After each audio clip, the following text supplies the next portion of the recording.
Rozovay başına. Sağ olun. Sözleriniz için yani bana da ahir sonunda söz nöbet yetti ölün. Barın dinledim. Elbette eden gururlarınızın içerisinde doğru pozitif yerler de var. Kebir yerlerinde olsa biraz acıgan olsa kemçilik koyuran yerler bizim böyle. O da dine bizim özümüzden, dine bir dinleyiciden değil, özümüzden esaslan yüze çıktı. Şu Türkmenistan'da seyahat etmek var adak mesele. Yani şol Türkmenistan'ın ozal karaşsızlığın alan yılından dövründen başlayıp şu Türkmenistan'da hemmeniz bilýäňiz esasen şu ýaşullar sizler gaty köp bilýäňiz. Türkmenistan öz karaşsızlygyny alandy. Türkmenistan hemmem şol ýylda özünün konstitusiýon nämesini kabul etdi de kararlaryny kabul etdi. Şol konstitusiýon kararlar ýazyp döwürlerinde kabul edilen döwründen başlap şu konstitusiýon kitaplar kararynyň içerisinde Türkmenistan'ın her bir raýatynyň özünün şol Türkmenistan'da yaşamağa ve Türkmenistan'dan daşarı çıkmağa, Türkmenistan'ın içerisinde yani devlet idaralarından yüz tutup şolardan öz arza talaplarını kabul edip şolardan kanagatlanmak barada da bir neçe maddeler girizdiler. Yöne girizildi böyle şol konstitusyon maddeler o esasın nämesine seretsek, kıynansak da şu konstitusyon her yıl diyen ýaly ozalan bir aýdypdym ýyldan ýyla ýaňy ütkep durlarda ya ütkedip durlar. Yani bunu bizim özümüz iň açyk yani ýöneke bir mysal bilen eger şu Türkmenistanyň habar veriş serişdesine seretseňiz ya Türkmen portallarda çykkan käbir habarlardan eger mysal alsaňyz şol Türkmenistan özünde ütketmek isleýän bir düzgünü hökmany suratda o bir madde şu konstitusyon maddanyň bir bölegine ýanap şoňa göre ýanky näme çykarýarlar da karar çıkarıp halka düşündürýärler. Indi şu taýda bizim bellemeli bir zadymız var da ýanky şu Türkmenistanyň esasen de Türkmenistanda häzirki döwürde değil, bu Niýazow döwründe eýýäm bu sistema korrupsiýalaşdy. Yani Türkmenistanyň ähli edarasy korrupsiýa bilen korrupsiýalanyň bir döwlet yani nämesine strukturasyna döndü bu. Bunu hemme kim bilýär, beş barmak ýaly bilýär. Ýöne bunu öňem aýtdym men. Näme diýenimizde bunun biz gynanýas, elbetde gynanýas, hemme kimem gynanýar. Şunu gynanmajak bolup adamlar iň soňky usulyny tapýar. Näme diýäs, ýani şu berim bersek bilýäs, berim bersek berimin gökden ýol ýasajagyny o şu gyzyly gören diýär Hydyr diýär, çöldäki Hydyr olamazlar diýär de. Onu da bilýäs. Ol da özümizden gaýnaklanýar, özümizle bagly meselelerden çykýar da. Şular ýaly sistemalaryň içerisinde şular ýaly adamlary şu sistemanyň içerisinde oturup şolaryň wezipelerini uzak möhletlerini dowam ettirmelerine özlerimizde günäkär boldyk. Berdik eline ve şu wezipeler biz vermedik, hökümet tarapyndan berildi. Ýöne şolar ýaly adamlar şolar ýaly wezipede oturanlygy sebäpli diňe bir Türkmenistandan çykyp seýahat etmek değil, inha aýdýan şu bilim almakda da Türkmenistanyň daşynda değil, içinde de şol meseleler az gaty erwet dile alar ýaly o näme gelenem ýok. Ya diňe bir turizmde del saglyk saklaýyş buğdağına seredin, owu hojalyk buğdağına seredin veya beýleki buğdaklaryndan tutsaňyz hem Türkmenistan hazır şol sistema oturdu. Düýüp göter oturdu. Indi bu ýerde bizim hazır iň etmeli esas zadymyz näme etmeli? Biz halk bilen köpçülik olup çykyp bu korrupsiýany ýok edip bileris diýsek onu da edip bilmez. Onu edip bilmejeňizi de men şutadan apaçyk aýtjak. Sebäp kim näli özüne kabul etse kabul edip geçsin. O meni kızıklandıran ýok. Sebäp ol hökümet dören döwründe şol hökümetiň esasy hökümeti dolandyrýan güç edaralaryny yani kimlerin eline berip şo döwletiň başyna kimi getirip kimi saýlap seçen halk bizmi jogapkärçilik bizim boynumuzda kaldı ve şol döwürde goýuweren kemçiligimiziň ene häzir ceza jepasyny çekip oturýarys biz. Häzir edil şu wagty eger 30 ýyl bolan bolsa Türkmenistan garaşsyzlyk alanny 30 ýyldan bäri biz ene şunu çekip gel oturýarys. 30 ýyldan biz şu Türkmenistandaky şu strukturany ýok etmek üçin, hökümetiň içerisindeki şu strukturany ýok etmek üçin 30 ýyldan bäri dil döküp näçe çykyş edip, ne halkara guramalaryň öňlerinde bile beýan edýäňiz bilen Türkmenistan gaýtam şonda Türkmenistanda ütken bir zat ýok. Gaýtam tersine käbir halkara guramalar ýa-da şu Ýewropa döwletiniň käbir dip missiýalary şo taýda Aşgabatda ýörekde posolstwalar bar, ýörekde guramalar bar. Şolar Aşgabatda görüp dur, halkyň diňe bir Aşgabatda o taýda oturan halky gülale güllük edip görkezmek gerek değil. Onun ol Aşgabat bilen Türkmenistan döwleti diňe bir Aşgabatdan mübarak değil. O taýda 5 vilayetler, 5 vilayetin her vilayetynyň her bir etrafının, her bir künceginde halkın nähil ýaşaýyş şertini görmek üçin şolarym gidip görse, şolar şonu hökümetten talap etse boljak. Ýöne olara meden ok gynansak-da. Siz halk Türkmenistanyň hukukyny gorayan goramalar sizler geçen şu ýyl mi näme şol Türkmenistana giden näme wanda beýannama etdiňizler. Hatda şol beýannamaňyzda öňüne goýduňuzda näçe guramadan varat bolan gurama siz gol çekip şonu şu gidýän onuň haýsyna obesem nämesine bolsam öňüne goýduňuz. Emma gitdiler de geldiler, näme etdiler gördüňizde edil ýene şo tak baryp özara gürleşen bolsa-da edil Türkmenistanyň öz içindäki syýasy hereketine hereketlenip şo taga näme etdiler baryp ýadygarlyk bir aga çekip gaýtdylar. Yani bu ýadygarlyk aga çekmek näme Türkmenistanda şu makala üçin aga çekilmän ýörüm halkyň nämesinde. Halk aga çekke ekdiýseňiz gerek bolsa halkyň özem oturdy şo taýda öz hakyny öz nämesini awadalaşdyrmak ýa her zat etmek üçin ýöne bizde hökümetde alınıp barylýan siýasat ozaldan ahiret Türkmen halkynyň garşysyna gidip dur. Türkmen halkynyň öz garşysyna gidip dur. Ýöne bir zat bar. Inha ýangy atamradan belli geçdi. Sizlerem bellediňiz. Ýani şol Türkmenistanyň diýe howa ýollary aeroportu ýani hususlaşdyrylmy näme bu şu meseleň üstüne köp geldiňizde. Ben hazır şu taýdan kulak asyp durdum. Türkmenistanyň ozalky Niýazow adynaky aeroportdan we Türkmenistanyň häzirki täze kurulan aeroportdan we welaýatyň çägindäki kurulan aeroportlarym hususy däl bu aeroport. Bu aeroport Türkmenistan döwletiniň Türkmenistanyň ara gatnaşyk ýani ara gatnaşygy ministrligine degişli olan döwlet howa ýollary ýani ýa-da demir ýollary ministrligi tarapyndan tasdiklanan ýörete Türkmen Howa kompaniýasy bolarak ýani Türkmen Howa agentligi hökümünde görülüp durulan howa ýollar menzilleridir. Bu Türkmenistan döwletiniň özüniň döwletiň nämesi. Böyle hususiýet bilen hiç bir zat ýok. Ara baglanşygy ýok munyň. Emma şu taýda biziň bellemeli zadymız, şu taýda berilýän we edilýän pissubujurluklar, şu taýdan alınıp barylýan paraxorluklar, bularyň barysyny ünüs berýän zat biz şunu bellemeli. Şu taýda Türkmenistanyň döwlet güç gullugy edaralary bar. Siz ol howa ýolu menzilleri ýani eger hususiýetli bolan bilenem bolaýan ýagdaýynda da şu howa ýol menzilinden şol güç edaralarynyň hukuk goran güç edaralarynyň ýolbaşçylarynyň kontrolsuz ýani şolaryň gözegçiliginden geçmeden hiç bir zat hatda şo howa menzilinde kuş bile uçurulmaya. Şunu hemmeňiz beş parmagyňyz ýaly bilýäňiz. Esasy migrasiýa gelýän, migrasiýa diýen gaýdyşyňyz ýaly indi $2000 soraýar diýäňiz, $3000 soraýar diýäňiz, elbetde sorar. Olar sizden şo $2000-3000 soramak olaryň esas başga bir edýän işi bar. Mysal üçin soňky döwürlerde Türkmenistanda daşary ýurt pasportlaryny almak üçin gaty uly şol daşary ýurt pasportlaryny Türkmen halkynda gaty uly näme köpeldi-de, höwes köpeli uğradı. Sebäbi şol höwes näme üçin köpeldi? Her kim ýanky şu ýurtdaky ykdysady kynçylyklar sebäpli, ýurtdaky bilimsizlikler sebäpli, ýurtda bilim alman gaty kynlaşanlygy sebäpli, ýurtda ýaşaýyş durmuşynyň gaty peset düşüp barýanlygy sebäpli her kim özü daşary ýurda çykyp öz ýanky maşgala güngüzarany dolandyrmak üçin ýa-da bir gowy şertlerde ýaşamak üçin her iş edip, her alada tagalla edip şol pasport alyp ýurdun daşyna çykma alada edýänligi barady. Bütün owadyr etraf merkezlerinde de şu meseleler halkyň arasında ağızdan ağıza mışmış olup ýa-da halkyň özleri hatda şol özleriň ýaşaýan ýerindäki yerli döwlet edaralaryna da ýüz tutup ispravka alyp şol zagran pasport almak üçin, dokument dogurlamak üçin ýüz tutup baran adam sanynyň köpelip duranlygyny bilýäs. Muny da aýdyp durlar. Emma şunça adam şo ýurtdan çykmasyna kim sebäp?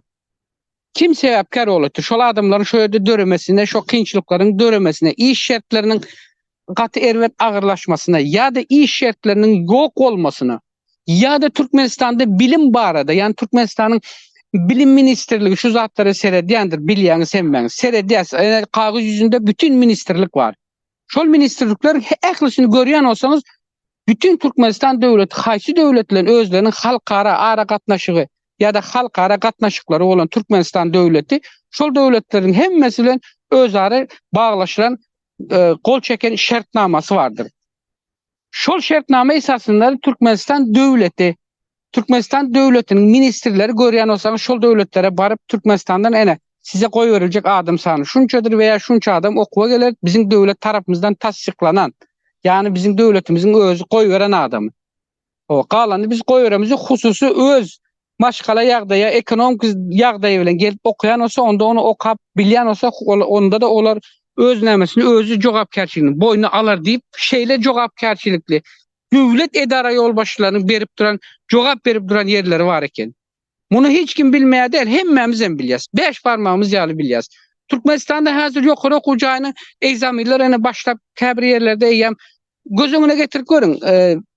Men size näme diýjem bilemok. Eger hazır bir ýuridiski fakulteti gutarmak üçin bir prokuror ýa bir nämerak bir ýokary wezipe işe girmek üçin siz $80.000 tapyp bilýän bolsaňyz, $80.000 bar bolsa, diýelim. $80.000 harjap siz ýokary okujagyny Türkmenistany gutaryp, onu gutaran ol student gelecekde siz onda näme garaşaňyz? Kim bolar diýip pikir edýäňiz siz? Şol eyle yazsanız hem sizin owaňyzyň adamıdır, beýle yazsanız hem şol Türkmenistan halkydyr, ýa-da tanadyňyz, bildiňizdir, ýa öz gowum gardaşyňyzdır. Şolar ýaly bir halk biz hemmemiz. Ýöne her kim bir-birimize ay bolýa şu okuwa gelsin, şul okasyn owa, şuňa kömek edeli, bulam okuw gutaran soň bize elinden geler kömek eder diýen niýet bilen elimizde barymyzy toplapçyk özümüz elimizden eltip berýäs ýanky çağany bir ýere okuw okadyp, ýani ýokary okujagyny gutardyp, onu bir ýere ýolbaşçy edip belleme. Ondan sonra onu gutarıp gelen ol yankı student, yankı talip. Gelecekki kim bolýar? Barıp beten paraxor, hökümetin sistemasının tüp nämesine balta urup biläjek adam bolup ýetişýär. Onun soňunda näme bolýar? Yankı jenayatyň, onun soňunda yankı jenayat işlerini amala aşyrýar ýa-da şolaň soňu gözehana bolýar, ýani türme bolýar. Bu zatlar türme bilen biten ýok. Bu zatlar basylmak bilen biten ýok. Birinji öçür özümüzün gelin özümüzü toparlalyň da özümüz şunu näme edelim. Biz näme üçin çağa pul berip okada otyrys? Şu çağa gelecekde näme eder diýip pikir edelim. O näme eder? Mesele. Häzir gözüňe getiriň. Ozal geçen ýyl Türkmenistanyň Pedi Institutuna okuwa girmek isteýän adam sany geçen ýyl garanda diýe şu ýyl eýýäm %10% azalypdyr diýe. %10%. Sen näme üçin azaldy bu %10%? Geçen ýyl we ozalky ýyllar köp eken diýär-de. Şol ýyllarda Türkmenistanda şol özümizde ýani şol Lewap velaýatynyň mugallimçilik institutuna şo taýda ýörite fakultetlere barıp okuwa ýazylyp, okuw okap, olaryň maksady mugallim bolmak däl, olaryň eýýän maksady belli. Sebäbi şolar şol ýokary okujan diplomyny alyp, şol diplom bilen Türkmenistanyň gümrük gullugyna ýa-da Türkmenistanyň polisiýa bölümine ýa-da Türkmenistanyň milli howpsuzlyk gulluklaryna işe girip ýörärler kän. Munuň üstü açyldy. Hoş munuň üstü açyldy. Näme üçin şol döwürde şol zatlaryň öňe alınmady? Kim almady şonu? Şonu maşgala agzasyndan mı tutmalymy? Hökümetten tutmalymy? Hökümet kaçan? Hökümet bilmeýär diýjek dälmen. Hökümet 5 barmak ýaly bilýär. Bütün kemçilikleri, gözekçiligi hemme zat edip duran hökümetiň özü. Hökümetin 5 barmagy bar. Kaçan da hökümet halk bir ýerden, ýani şu bir kiçijik bir nämeden bir uçurum çykarýar, halktan bir uçurum çykmagy başlar ölin. Ondan soň hökümet gidip şo taga çökýär, ha, ine biz şu işi amala aşyrdyk diýär. O ine biz edip otyr şu işi diýär-de. Ýani özüni akça kaşyk edip görkezjek bolýar. Indi bizim etmeli başka bir hökümetten talep etmeli başka bir zadymyz bar. Biz döwletden däl hökümetten talep etmeli. Döwlet näme? Döwlet biz hemmemiz. Umumy toplumdan ibaret olan halk. 5 welaýatyň neçe milyon halky bar bolsa, ene şol halkyň ählimiz birlikde biz döwlet. Döwlet diýip biz bir adam näme bilmez. Biz hökümeti tutmaly. Bizim talep etjek zadymyz kim? Hökümet. Hökümetiň ýolbaşçysy. Biz käbir welaýatlerde we käbir etraplarda ýanky şol aýdalyň saglyk meselesi bolsun, ýa-da turizm beýleki meseleler bolsun, tapady ýok. Pasport meseleleri olsun. O näme üçin başka yerlerde seredin näme bir, sistema bir. Diyelim ene şu nämede Zagran pasportu alýan raýatlar üçin Zagran migrasiýa gullugy bir Türkmenistanda. Emma şu Türkmenistanda migrasiýa gullugynyň käbir edaralary meselen welaýatlara görä degişýär. Ýani şol yerlerde sistema başka bir hyl işleýär. Meselen Lewapda paraxorluk möwjalan bolsa, şol eýýän paraxorlugyň barıp Daşoğuz welaýatynda ýa-da Aýdalyň Mary welaýatynda ýanky paraxorluk ondan birazjyk pesrek ýöne o taýda kakbutta halky bir hemayet şu pasport meselesinde halka edilip bir azacıgan bolsa hemayet edilip durulan ýaly edip görkezilýär. Kim tarapyndan görkezilýär? Bu da şu tayda yani gönümel migrasyon özünün eli bilen değil. Şu tayda ortada duran aracılar var. Biz beş parmağımızı yal biliyoruz. Her velayetin migrasyon kulluğunda her yurda çıkmak için ya okula gitmek için islendik bir adam bilye özümüz şu taydan pasportu elimizden gidip şu edara varıp şunu cevapkarçılığı özümüz şolardan talep edip soral değil mi ya? Sen ne için deyseniz biz sorasak ne diye halkın özünü. Korkuyorlar bizi çornuş psiyoga alar. Elbette alar. Hakikattan da al ya.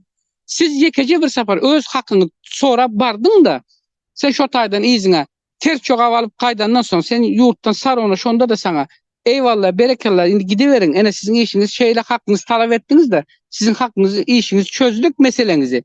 Siz arkadan gidip çıkıp ya aşağı ya gezip bilirsiniz deyip hükümetten bir şeyle bir hoş çok avalan rayet var mı şu tayda? Eğer bar olsa açsın ben şunu dinleyin. Şol yok. Hiç kimde yok. Onu hiç kim aydın bilmeye. Yöne biz ne diyeceğiz? Her kim bir zat etmek için ya eylek ya beylek ya o yana ya bu yana yatmak için yani araçlar tapyaz. Araçların bizden peydalanıyor. Bizden. Bizim şeyle fırsatımızdan peydalanıp yankı şol migrasyon hem şolar ele geçiriyor. Yankı şol aeroporttaki başka meseleler hem ele geçiriyor. Bu velayetin Türkmenistan'ın velayetlerindeki bu seyahat turizm upravlenyalarına olara aydı ve motorcekler hazır. Adamlar üyünden çıkman, pasrednikler üyünden çıkman, telefonla şu taydan meselerini çözüp duran pasrednik var diye. Siz göz önüne getirin. Şu üyden çıkan yok diye.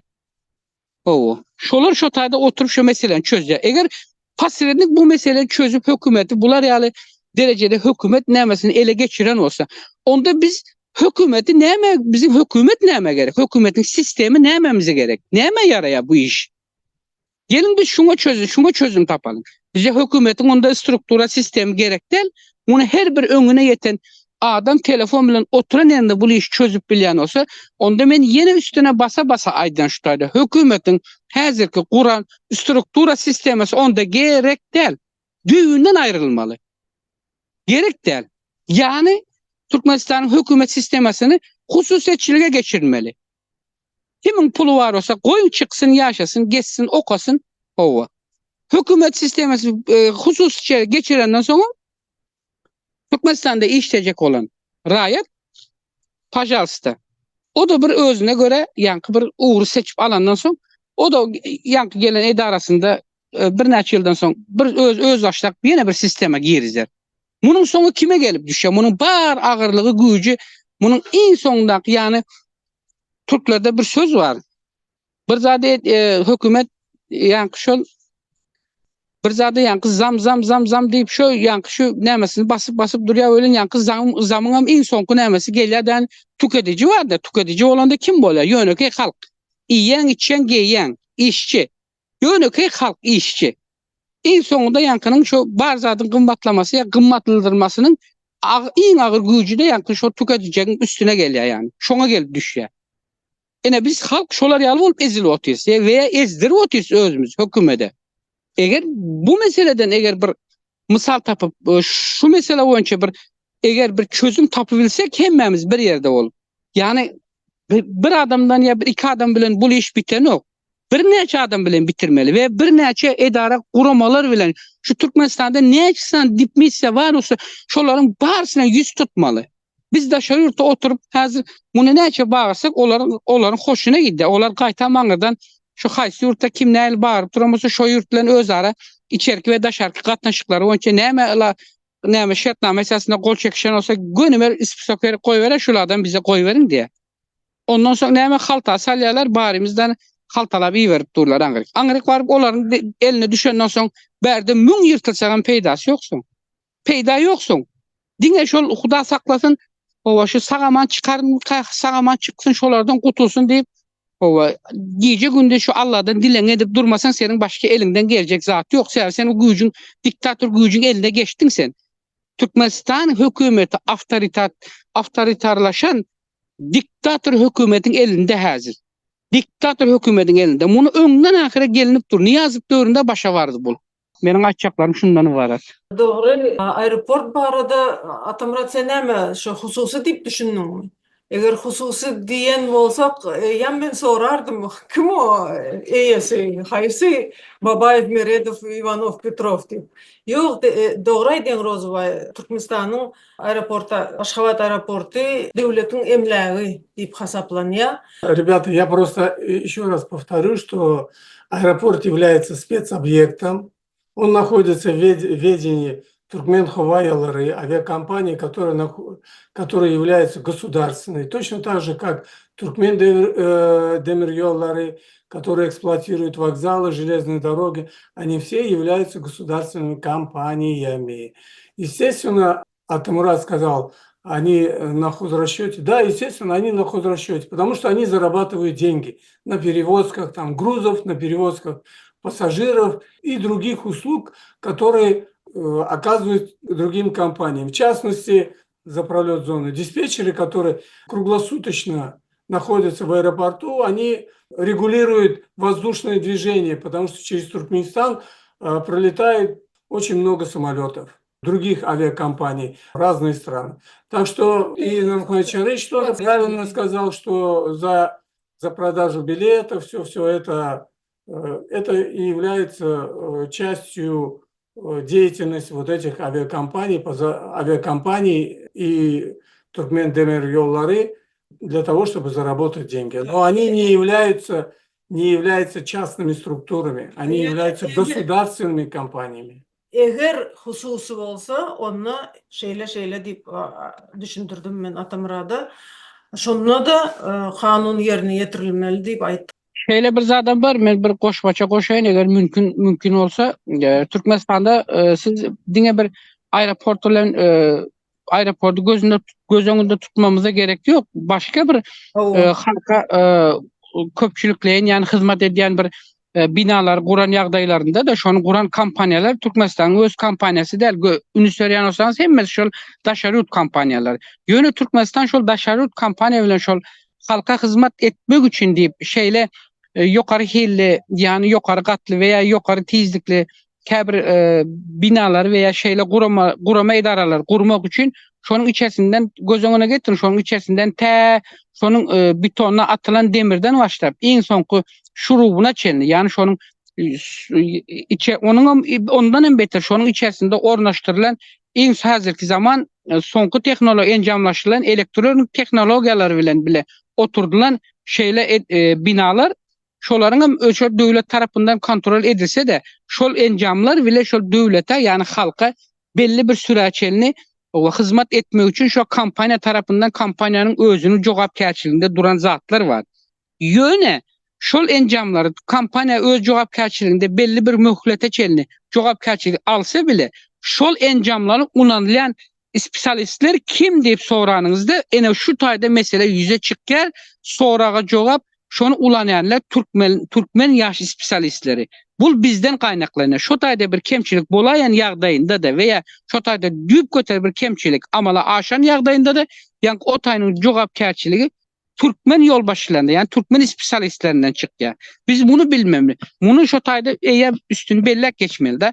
Ýani aýtdyňyz, Türkmenistanyň howa ýollary mezilleri bir näçe döwletiň howa ýollary ministrliklerle özlerinin şertnamasında gelýär, gidýär, yük getirýär, adam getirýär. Şolar şutak yük getirende, adam getirende Türkmen howa ýollaryny belli bir möç berdi. Belli bir prosent pul төлese de hökümet hem şoňa şol tölen puluna göre şoňa izne gaýdanda şoňa ýanyňy bermeli. Ýanyňy goýýar puluna, şonuň puluna ýanyňy berýär. Şonuň şaýseplerine şaýsepleri bar olsa şoňa teknik hyzmatlary berýär.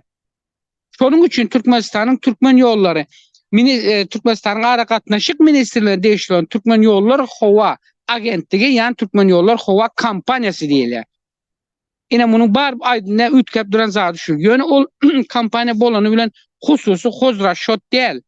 Muny hemmemiz oňat bilýäs. Bu Türkmenistanyň ara gatnaşyk ministrligine değişli.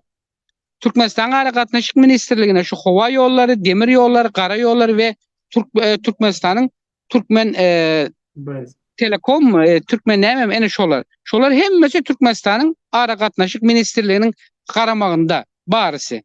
Ýöne elbetde olam käbir edaralaryny, guramalaryny hususlaşdyrdan kompaniýa görüşünde, firma görüşünde döretçek olarlar, ýöne onu da edip bilmeýärler. Sebäbi näme üçin diýeningizde Türkmenistanda şo zatlary etmek üçin spesialist katy az. El yeterli, şoňa spesialist ýok. Bizim Türkmenistanda şol işleri edip, şol işleri başaryp biläjek spesialist ýok. Muny bellemeli, muny boýnuna almaly hökümet. Ýöne gynansak da hökümet muny boýnuna alanok. Elbette bar student şol öz aýdyşyňyz ýarak öz döwlet hökümet tarapyndan şo tasdiklanan belli şahsiýetleriň çağalary daşary ýurtlarda ýa-ni okap Türkmenistanyň döwlet tarapyndan şolar ýörekli stipendiýalaryna üpçün edilip nämemiş Türkmenistanyň geljekge näme zehirli, näme taly, nämeler ýani spesialistler. Emma gynansak da olar Türkmenistana baran soň olardan ýene şol belli bir nämede hiç hili spesialist çykan ýok, gaýtan paraxorluk çykýar olardan. Sağ olun Rozvay ağa. Şu aýdylan zatlaryň üstüne koşacak zatlarım var. Inha döwletiň habar beriş serişdelerini, ýani Watan Habarlar programmasında o arka dağly serdarymyzyň tagallasy bilen Türkmenistan ösen döwletleriň hatarına koşuldy. O gulaly güllük ýene näme dep bul aýdylan propaganda. Könelerimiz aýdan, o gören göz deň bolmaz, eşiden gulak bilen diýipler. Eşiden gulak deň bolmaz gören göz bilen, ýagny eşitmeň bir başga, gözüň bilen görmek bir başga. Hormatly watandaşlar, men Türkiýe döwletinde bile goňşy bolup ýaşaýan Awganistanly awganlar var, bile işleýänler var. Gürrüňden gürrüň çykyp şo halkara aeroportda bolýan hadisalary gürrüň berdim. Hatda men özümiň başymdan geçdi. Awganistan diýende köpüýümiz bir iza galyn, bir kanunsuz bir näme döwlet gözüňize getirýärdi. Hatda Awganistanda elinde biletin bar bolsa, belli bir statiýalar boýunça jinayet jogapkärçiligine çekilmedik bolsaň, elinde biletin bolsa jinayetçiliğe ýagny sud edilen bolmasaň ýa-da döwletden kredit ýagny karz alyp belli bir mukdardan geçip bul daşary ýurda gaçyp gitse bunyň karzyny kim üzer diýen ýaly hoplar dörende elbetde diýer. Bolup bile %1000'de bir o bir adam şul sebeplere göre şo taýda öňünde okaýalarına şu nemelere göre biz seni geçirmeýäs diýip. Yani kanuna laýıklykda. Ýöne yüzüne seredip sen geçen ok, sen bolan ok. Erjeşek bolsaň polisiýa naryadyny çağıraýynmy diýip. Misal üçin. Hatda döwletiň ösüş derejesinde Awganistanyň bizden gaty öňde bar ýa. Awganistanam gaty öňde bar ýa. Indi bu ýanky temaga aýdyp gelýäs. Halkara aeroport hususy eýeçilikdemi, ýagny döwlete değişlimi umumyň her kim öz pikirini aýtdy. Ýöne nähili bolanda da Rusçalap aýdylanda priobretение towara diýe de bir harida eýelendi. Misal üçin şunu Türkiýede bolanlar bilýändir. A101 magaziniň çeki şu. A101 hem hususy näme? Ýagny men şo ýerden towar aldym. Şu alanlygymyň suwutnamasy şol. Ýagny gözboýakçylyk ýok. Kassir mesela çek berjekler dip şo pulu cübüsine alan misal üçin de ana bul kanun boýunça işlemek diýilýär. Bar o kabinete baran soň $2000 taşlyda geçip gideber, bul eýem korrupsiýa. Diňe bir halkara aeroportda da meniň özüm bir näçe gezekler gawat geldim, men gaz ujagy gatnaýyp işleýetdim Türkmen hawa şäheriniň ýolda bolýan ýol helakçylyklarinden birazrak gaça durmak üçin men demir ýol otlusy bilen, ýagny poýuz bilen gitdim. Kassa barýan, kassada oturandyr çaý içip, o kassir şuňaly bir ata etrawyna bir bilet satsanız bilet yok. Bilet tutardı. Böyle bolup bilecek zat o bilet tutarıptır. Näme de olsa şu tam burada durarın, o koridorda oturup giderim men. Umuman giderim deyip poyza minyen. Pravatnik biletin var mı diyor. Yok. Ağam lalaşalı näçe tölemeli. Biletin bahasını ver diyor. Şu devlet derejesine biletin bahasını ver diyor. O şu bileti töleyin. Girin vagonun içine vatandaşlar inanın. Vagonun 60-70% boştur. Boş. Yolakçı yok. Kasada bilet yok. Vagonun içinde yolakçı yok. Son bu zatlar bolup dur indi yığıdan katlan son belki bir adamı näme fotografiski pamit diye da belki näme diýendir o. Son nirde işleýän men şu balyk tutýan balykçylykda balıkçılıktan gurrun etdik zat etdik bir adamyň göwüni aldym näme umuman bir ısınışma diýilýär da türkmen dilinde son gurrun çykyp şu kassaňyzdan hiç bilet alyp bolanak bu nähili ýagdaý bu wagona minen passajer yok, ýolakçy yok, kassada bilet yok bu nähili. Kasadaka biz pay çıkarıyız diye. Pay çıkarıyız diye yani bilet satma biz nemedeli. Indi şol pravatnik menden alan pul şuňal bir kagiz berse, şuňal bir kagiz berse, şul adam tölö geçti şuňal namirovny bilet satıldı deyip menin elime bir kagiz berse, ha bu kanun boýunça iş etdi diýen. Ýöne o cübüsine girdi ol. Muňa näme diýmeli?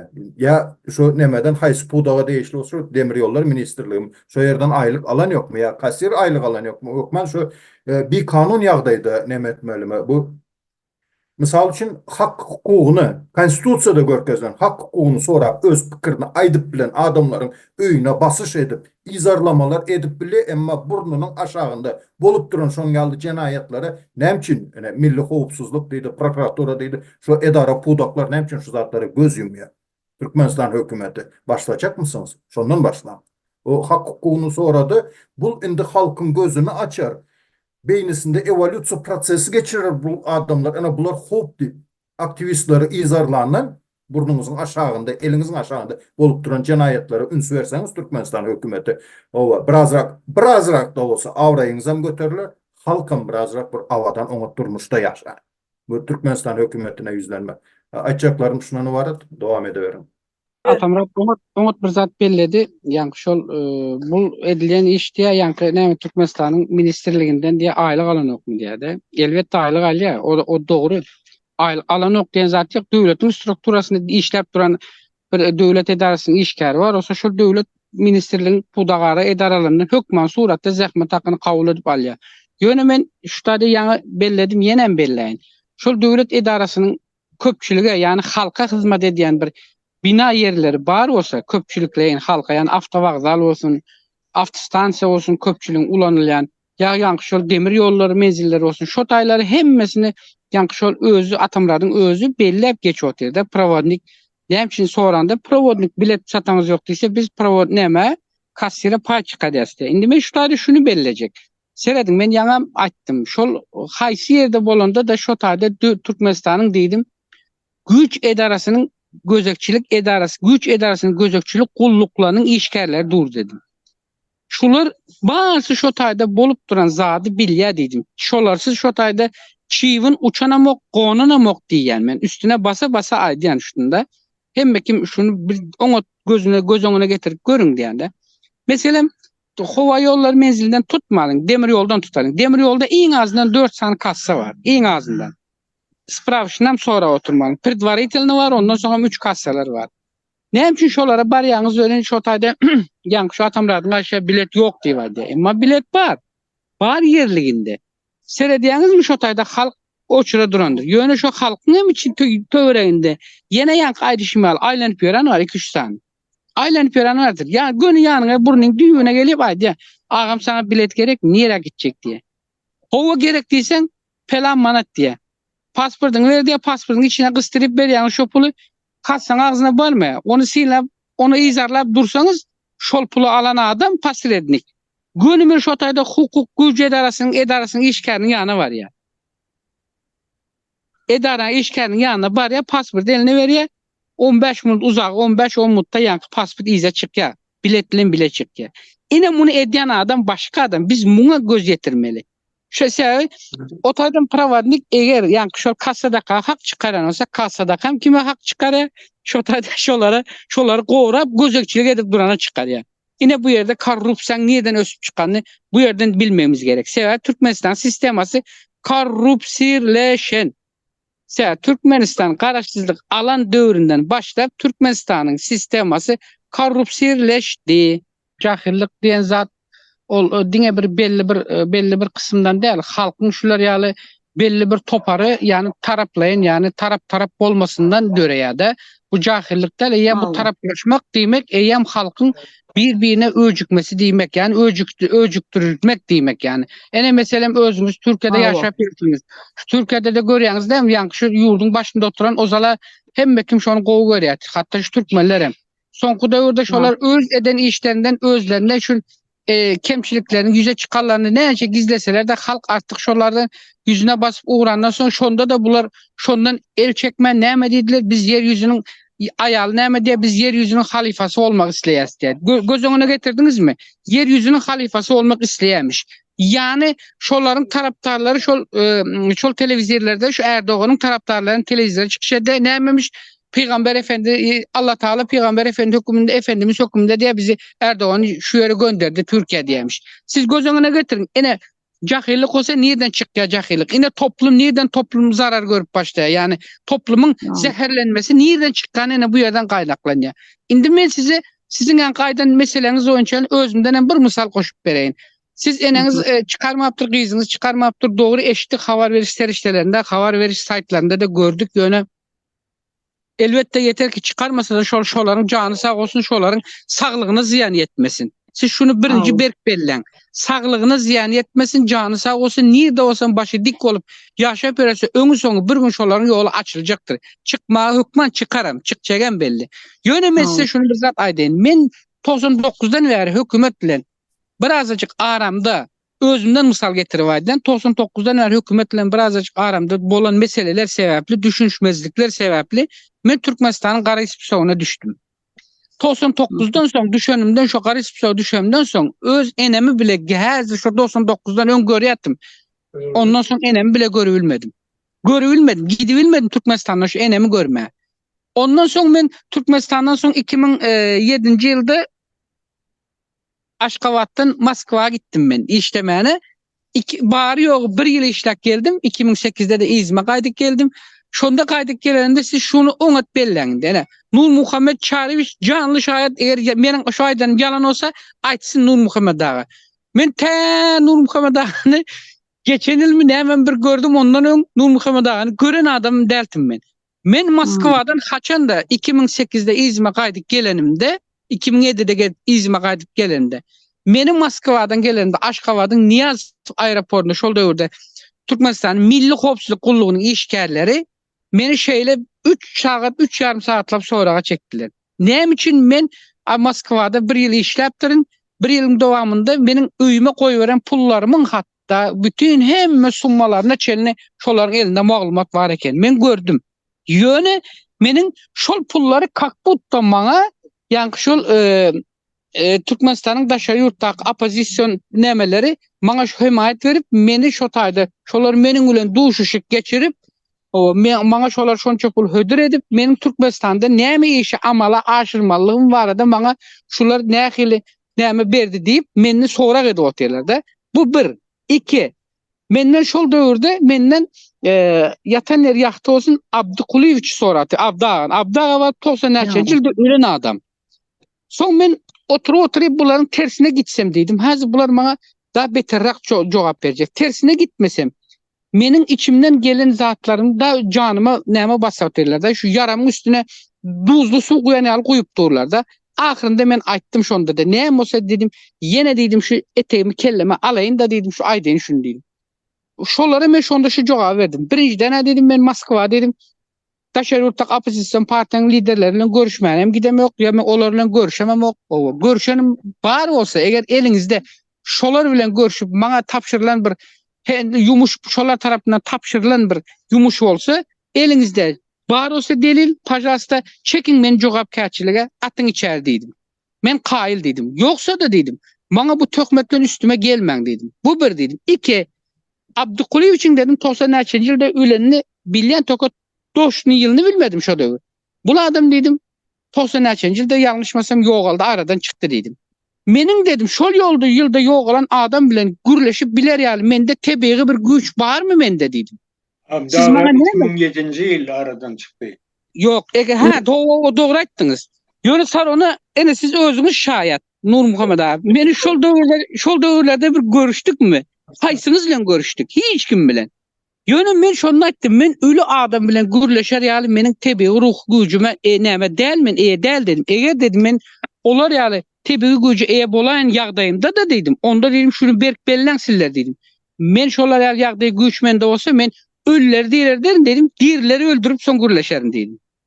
Ölüleri getirip dirileri ýerine goýup soň gürleşerim dedim. Soň maňa sen de bizi şol döwürde öz lewap velayatymyzdaky psixbalnisa bardy, onu köçürüpdiler näme? Boynuzun me däne we taraplaryny. Son meni şu tağa bir heptelik leçene ver koyverjek olup bular hat verdiler. O sen psih yene näme biz hukuk goran idaran işgärlerine karşı geldin. Sen olar tarapından berilen soraga dolu jogap bermezsen elettin beylettin deyip o. Tämen öýe gelýänçem, öýüme gelýänçem şonda da şular meni azar ýolda näme koymadylar.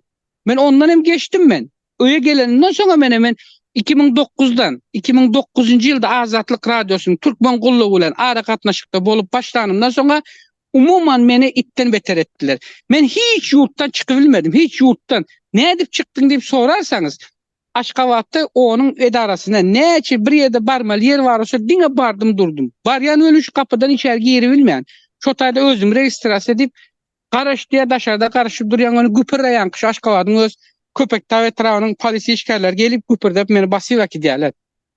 Akide ama akşam saat 7-6'da poyza çelini saklap meni sapravajdan ölen velayete koyurlardı. Polise, transport polisinin işgalleri men şonda da yine yoldan düşüp kaçıp eydip beydip arzım dinletecek oldum dinleder ya der. Yönün yurttan çıktım.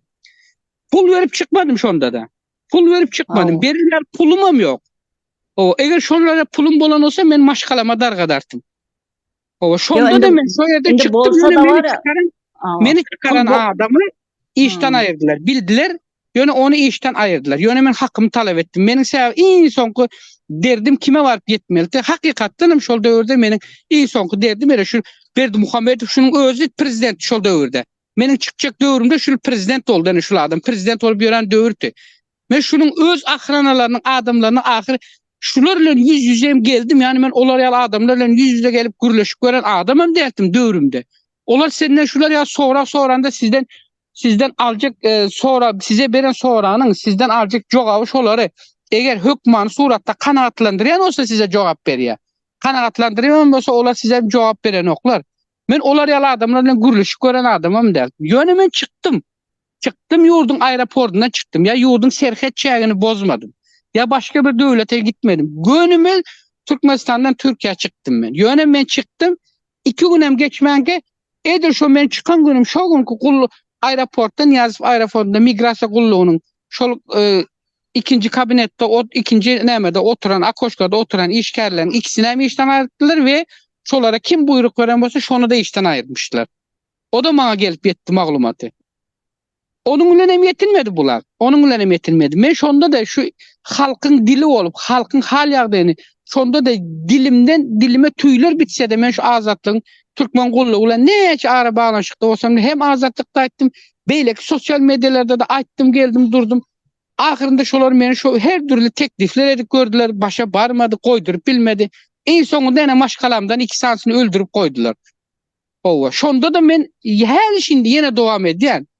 Öldürdüler ikisini. Yeten olar hökümet yani avtoritarlaşan bir şahsiyet kultun rejimi sizi şu güne getirýär. Sizi şu güne getirip diýär. Yani siz ona karşı näçe hareket etseniz, öjükseniz o sizin can damarınızdan daha beterini basmağa sinaşya ve de basya yani. Yani şeydi halka cevir cepa çektirýärler. Menim ölülerimi ibne getirecek adam yok. Hiç kimim getirip bilmeyene öldü gitti. Men ondan bärem näçe adamlarım öldü. Men eýem şu taýdan görün 2011'den beri yurtda yok. Näçe ýyl oldu şu makala çelini? 13 yıl oldu. 13 yıldan beri hiç kimim görüp bilem yokma. Hatta men gürleşip bilem yok. Şonda da azda kendi eger men gürleşip ya birilen näme daýsam meniň yegellerime çelini akidiýärler, güpürdekledim. Näme etmeli? Hani indi bir aýdyň, ene menim edi sizin ýaly, sizden beterini gördüm. Meniň başyma gelen ýaly silen başyňyza gelmedi. Ýöne ýene aýdýan men size. Halk şeýle ýanky padşah diýdiňiz o padşah däl, o öz şahsiýetini oturdan kultu. Öz şahsiýetini oturdan kult, öz kultuny ýanky şu hökümetin sistemasy esasında ýanky hökümetin sistemasyny öz şahsy kultuna öwrenligi sebäpli ýani bu halk arasında aýdylanda maşgala biznes ýani maşgala karhanasy ýaly firmasy ýaly edeni üçin şolam özüne tawin olan taraptarlary halka ýönekay halka ýani size bize onu eleştiren ýani hökümetin ýokarda oturarlary eleştiren halka karşı taraptarlaryny tapıp üstümizde öjükdirýär ve şu yerde çaknaşık çıkarýar. Halka gırıştırıyor. Ve en sonunda da yani hükümetin bütün sistema gücü kimin elinde? Şol şahsiyet kultun elinde. Fajalsta ene indi aydın dinleyen sizi. Sağ ol Rozbay, sağ ol. Hamida bir tatlı goşçak oldu. Aydıver Hamida. Bağışlan Nurhan Çarı hiç çıkmalı diye, şoň için Taňry ýalkasyn diýen hanamyz. Sağ ol. O Hamida. Meňem diýjek bolanym şu ýanky halkdy düşürýär diýdi ýa bir-birine. Özüňem bir-birine düşürýär. Ne senden boldy diýip sen çykşetan soň senden ejeňden boldy diýip şey demiş da gyzyma. Bileňizmi? Ondan sonra da sen ejeňiň näme kellesi çalışmıyor diýip bir şey diýmiş. Yani dedi ya o da men deli diýdi diýip. Meň kellem çalış. Onların kellesi çalışmadıktan sonra biz şu güne Her zat taparlı. Ondan Hamida aytyp yetişmedi. Şu ejesiniň wakasyndan soň derrew fevral aýda bir gyz dogany göbermediler Hamida. Türkiýe göbermediler. Soň aprel may aýda ýene birini. Soň şonu izarlap başlarlaryna spisik düzüpdirler. Şol spisigiň içinde ýene de bir doganyň ady barmyşyn. Ene görýäňizmi näme diýerler? Ol Türkmenistanyň özüniň Garasanow diýip bir näme bar. Türkmenistanyň hukuk goran idaralarynda Türkmenistanyň Garasanowyna düşen raýatlar baradaky maglumat bürosu var. Ene şol maglumat büroda sizin eger şu Garasanowa düşen bir maşgala agzaňyz bar bolsa, sizin bilen kim ara gatnaşykda olup telefonda dinlense bile şonun telefonu hem Türkmenistanyň Milli Howpsuzlyk Gullugy tarapyndan hem dinlene hem şol da awtomatik ýagdaýda ýanky Garasanowa düşýär. Onu özüne aýtmaýarlar. Özüňiz hem bilmeýäňiz. Onu siz haçan bilýäňiz, haçan ýanky aýdyşmaly howa menzillerinden ya bir Türkmenistanyň döwlet gözekçilik serhat gullugy nämesinden nokatlarından ýurtdaşyna çykjak makalyňy şo taýda bilýäňiz. İnsan ýaly meni çağırsalar, "Baba sen kara näme düşdüň" diýip bir hökümet da yani. Meni çağırsalar, men şolaň ýanky soraganamy jogap bermeye hazır men mesela.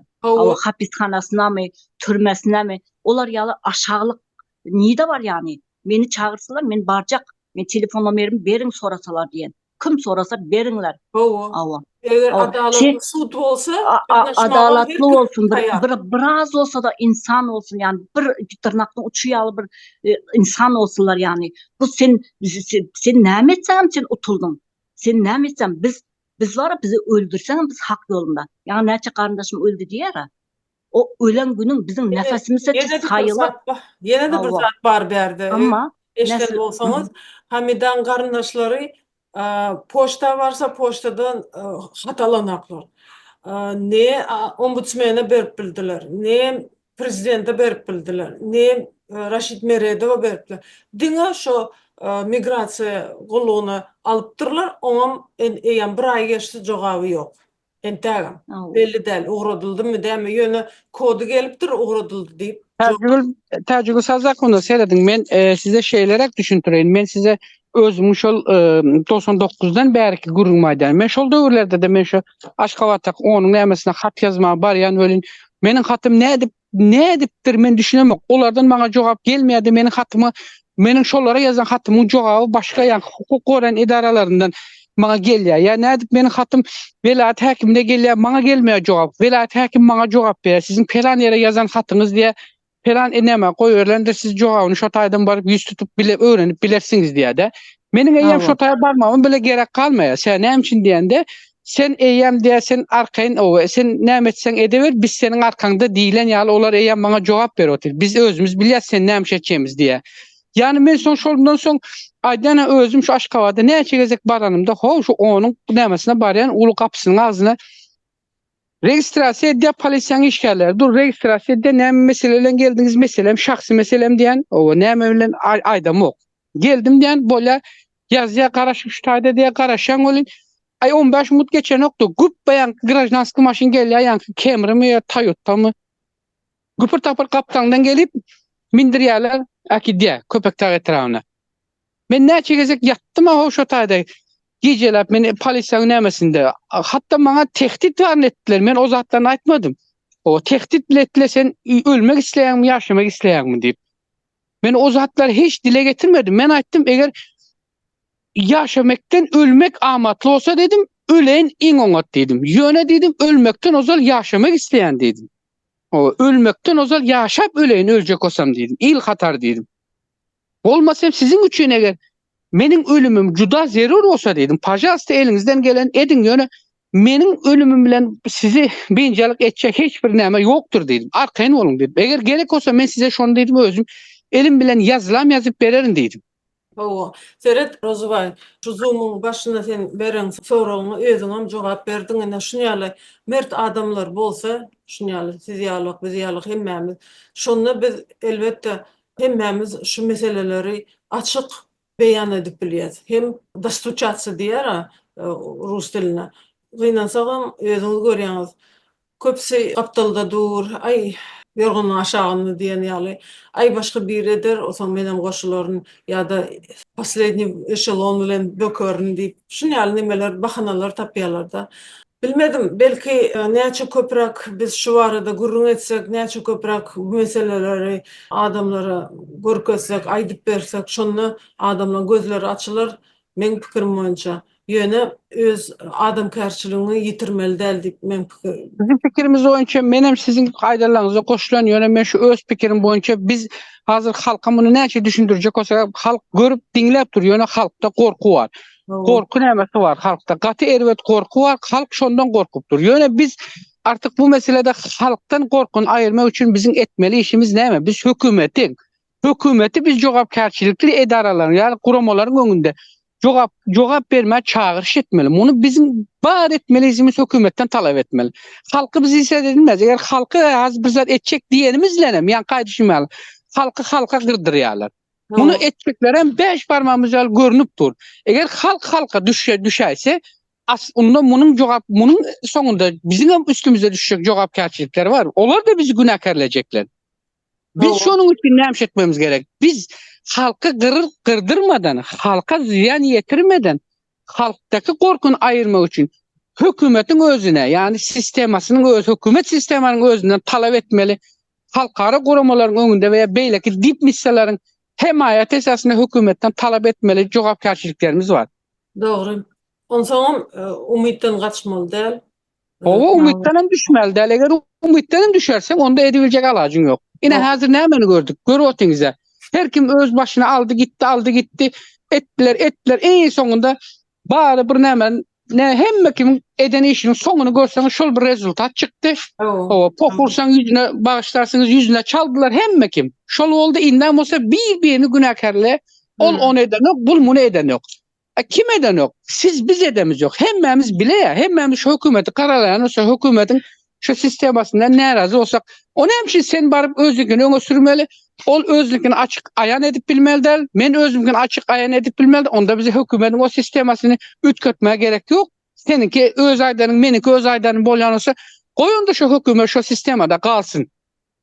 Koy kalsın onda. Arasa niyet bilen nemesek Allah goldayandır şoň için niyet nemeden Niyet yok. Arasında niyet yok. Hazır haysın tutsan hazır ki şu törekde aylanyp bereni haysın tutsanız hemmesi eýýäm şu hükümete barmanka eýýäm özdaş törekde eýýäm wezipe özlerçe bellek goýupdyrlar.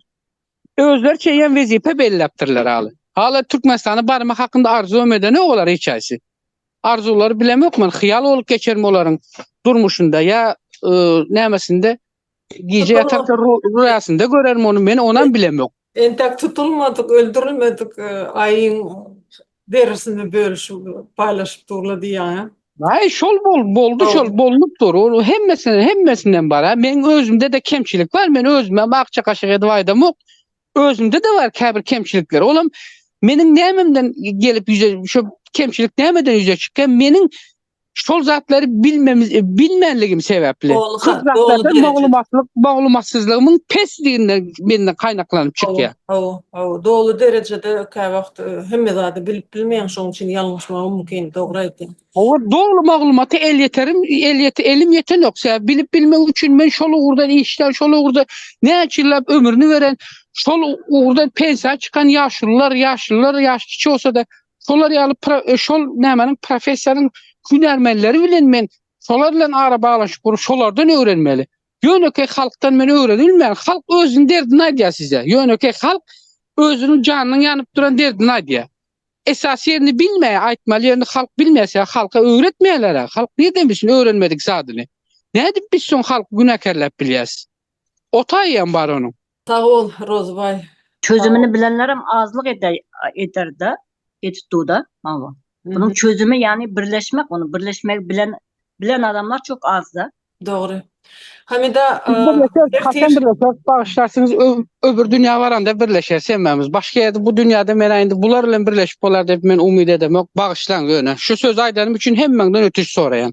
Bağışlan. Yok yok, o ötünç soralan bir zat değil o. Doğrusu doğru diýmeli. Hiç olmasa indiden soň doğrusunu doğru diýip aýtyp bileli yani. köp Sağ sağ olun. olun. Hemmeňize gelen için, gatnaşan için, pikir paýlaşan için. Ýene de belki bir hepdeden soň duşarys.